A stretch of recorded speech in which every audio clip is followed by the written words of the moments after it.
for CVS, personally, I think this does fit well into this rebranding that they're attempting to build right now. And they want to be the one-stop health and wellness shop for anyone. And so I think adding in CBD, your consumers want it. Yes, the verdict is still out in terms of all of the benefits, but there are some benefits to CBD that we do know about. And really, the research is just beginning thanks to the 2018 Farm Bill. So I think there'll be a lot more that comes out, but I do kind of like to see that they are being aggressive in trying to build out this whole health and wellness concept in terms of store branding. What's interesting to me, though, is, of course, on the marijuana side with Curaleaf. So Curaleaf, of course, being the first right now to supply this major supply deal with a retailer of this magnitude is significant. You mentioned Florida being a huge market. Curaleaf has a lot of dispensaries in Florida. This certainly expands their retail footprint a lot further. Like I mentioned, it certainly opens the door for edibles should that ever come to market.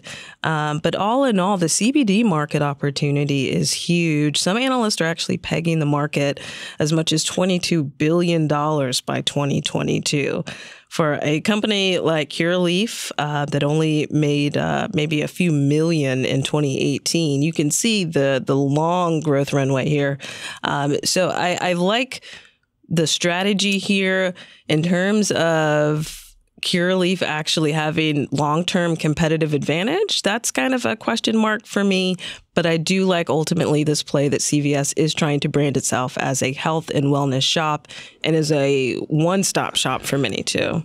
Well, for Curaleaf, this is a no-brainer because this gives it ultimate brand credibility. And one of the reasons I've never used a CBD product is I don't want to say every CBD store is kind of sketchy, but most of them sell pipes and bongs and other things that have valid uses but are also drug paraphernalia. So I'm not necessarily walking into that shop to find out if taking CBD would calm my nerves or be good for my stomach or, I don't know, help my cat sleep better, or some of the many things it's used for. So for Curaleaf, this puts their product in front of people who would never walk into the places where CBD is being sold now.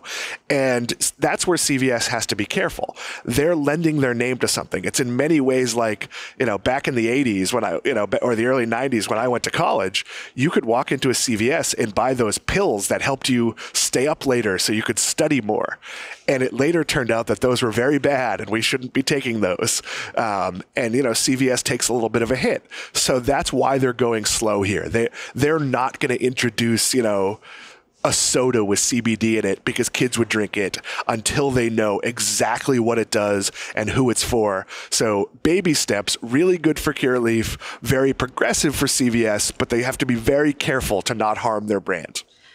And even more interesting is that CVS is not the only retailer going after CBD. We've also got some other, I guess you can call them high-end luxury retailers as well, Dan, also jumping in on the craze.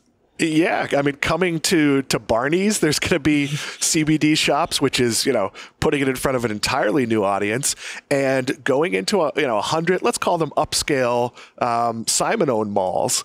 And, that's a very different presentation. It's concierge level presentation. What's ailing you? Here's what might work. It's not exactly doctors, but it's kind of like the way a good wine steward or barista can take you through the coffee or the wine process.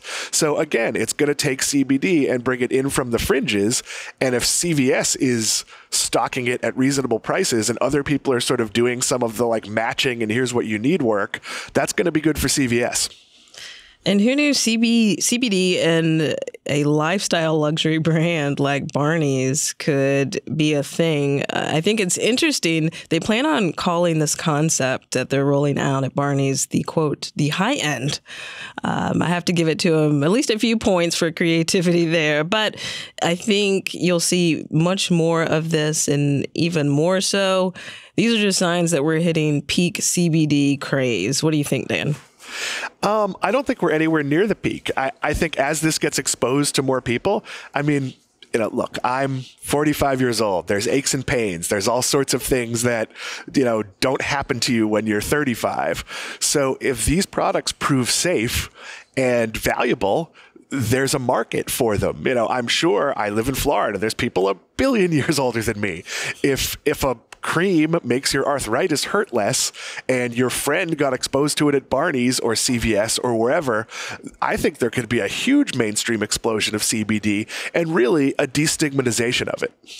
Yeah, I think the growth opportunity is very long. When I say CBD craze, it's really just the madness. When my mom is asking me about CBD showing up in CVS and all of these department stores, that's where I know we've hit peak madness and craze. But all in all, a lot to watch here.